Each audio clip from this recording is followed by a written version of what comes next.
आइए एक साथ बाइबल का पहला अध्याय पढ़े। यह सबसे सुंदर चीज है जो किसी भी भाषा में नहीं लिखी गई, और सबसे अच्छी बात यह है कि यह सच है। आदि में परमेश्वर ने आकाश और पृथ्वी को बनाया।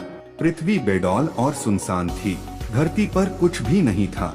समुद्र पर अंधेरा छाया था और परमेश्वर की आत्मा जल के ऊपर मंडराती थी।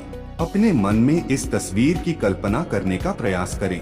सब कुछ अंधेरे और अराजकता और भ्रम शून्य की एक खाई है, लेकिन जीवित परमेश्वर की आत्मा मंडराती थी और हवा के प्रवाह की तरह अराजकता के द्रव्यमान के समान मंडराता था। वो ब्रह्मांड में शांति से मंडराता था और सृष्टि की रचना करता था। सब कुछ उसके नियंत्रण में था, जिसके माध्यम से वह एक कौशल कलाकार समान परमेश्वर की विशाल सृष्टि का निर्माण कर रहा था। तब परमेश्वर ने कहा, उजियाला हो, और उजियाला हो गया। परमेश्वर ने उजियाले को देखा और वह जान गया कि यह अच्छा है। तब परमेश्वर ने उजियाले को अंधियारे से अलग किया। परमेश्वर ने उजियाले का नाम दिन और अंधियारे का नाम रात रखा। शाम हुई और तब सवेरा हुआ। यह पहला दिन था। अपनी आंखें बंद कीजिए और अपने मस्तिष्क में उस तस्वीर की कल्पना कीजिए। निर्माण का पहला दिन प्रकाश के धमाके के साथ आया था। परमेश्वर इतना शक्तिशाली है कि उसे केवल अपनी इच्छा को प्रकट करने की देर है, और ज्योति धमाके के साथ निकल आई। इतिहास का यह सबसे धमाकेदार आतिशबाजी का प्रदर्शन होगा। परमेश्वर के वचन के आगे अंधेरा और अव्यवस्था जैसा कुछ भी नहीं था। बाइबल बताती है कि जब स्वर्गदूतों ने देखा, वे खुशी से चिल्लाए। प्रकाश परमेश्वर का हिस्सा नहीं था, इसे उसने अलग से बनाया था, लेकिन यह परमेश्वर की सिद्ध इच्छा से आया है, इसीलिए यह अच्छा था। प्रकाश परमेश्वर की सेवा करने के लिए बनाई गई थी। मात्र शब्दों के साथ परमेश्वर ने ज्योति को अंधकार से अलग कर दिया, और फिर उसने समय का विभाजन करने के लिए प्रकाश और अंधकार का उपयोग किया। ज्योति से दिन आया और अंधकार से रात। परमेश्वर ने समय को बनाया था। परमेश्वर की कला हर एक रीति से सिद्ध और व्यवस्थित थी। तब परमेश्वर ने कहा, जल को दो भागों में अलग करने के लिए वायुमंडल हो जाए। इसलिए परमेश्वर ने वायुमंडल बनाया और जल को अलग किया। कुछ जल वायुमंडल के ऊपर था और कुछ वायुमंडल के नीचे। परमेश्वर ने वायुमंडल को आकाश कहा। तब शाम हुई और सवेरा हुआ। यह दूसरा दिन था।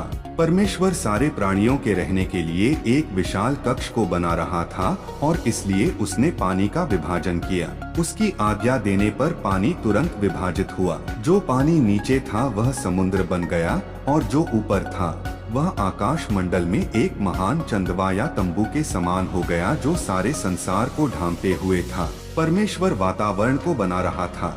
यह शक्तिशाली जलवायु प्रणाली थी जो पृथ्वी पर मौसम को नियंत्रित करता है।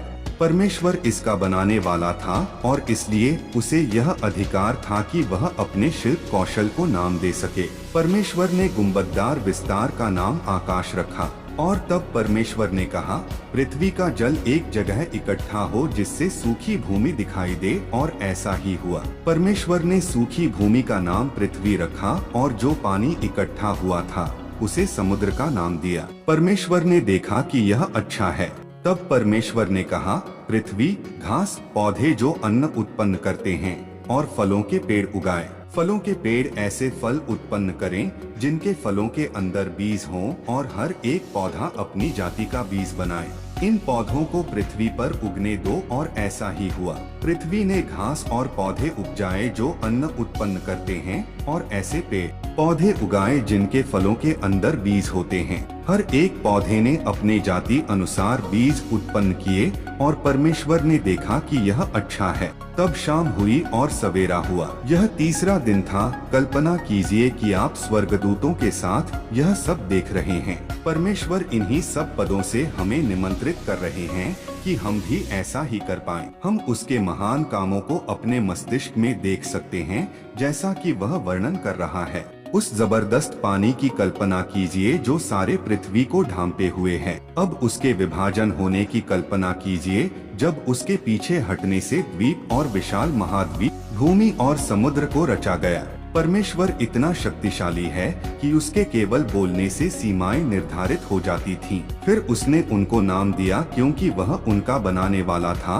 और उनका स्वामी भी। वो अभी भी समुद्र में हलचल लाने में शक्तिशाली है। स्वर्ग में और पृथ्वी पर सब कुछ उसका है और वह उन सब पर पूरे सामर्थ्य के साथ राज करता है। परमेश्वर ने अपनी इच्छा को फिर से प्रकट किया और पेड़ और पौधे और फूल और लताएं पूरी पृथ्वी पर उगाए। हर एक पौधे का अपना विशेष आकार था। चीड़ के पेड़ के अपने अपरिष्कृत छाल, आम के पेड़ की चौड़ी पत्तियां, कोमल पंखुड़ियों के साथ बैंगनी फूल और सूरजमुखी की पीली प्रतिभा। प्रत्येक संयंत्र इतना अद्भुत अद्वितीय था और वे सभी परमेश्वर की रचनात्मक बुद्धि से निकले थे। प्रत्येक पौधा बीज को बनाएगा और जमीन की भरपाई करेगा। परमेश्वर प्रतिभाशाली है और जो कुछ उसने बनाया पृथ्वी के प्राणियों के लिए वह सौंदर्य और दया की आशीष देने के इरादे से बनाया था।